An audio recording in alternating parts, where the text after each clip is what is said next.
درود، با آموزش لیچ کومبولیست همراهتونیم.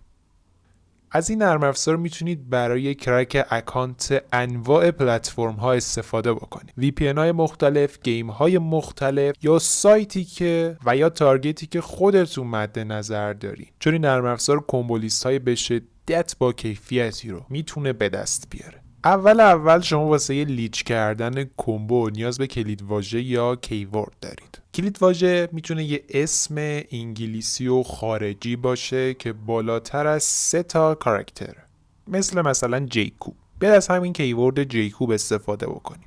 نکته اول اینه که تمام پروسه لیچ کمبو، ویرایش کردن و اونو تر و تمیز کردنش روی سرور ما انجام میشه.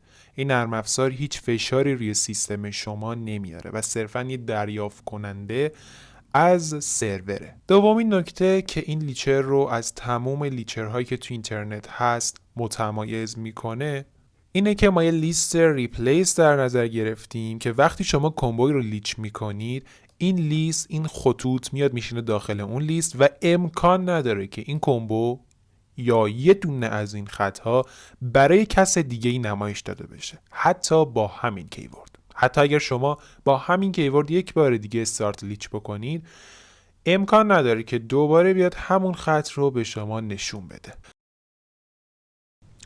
یک بار دیگه من با کیورد جیکوب استارتش میکنم تا ببینم ریزالتی که الان به من میده با ریزالتی که دفعه پیش به من داده یکی هست یا نه. همینطور که میبینید حتی تعدادش با ریزالت قبلی متفاوته.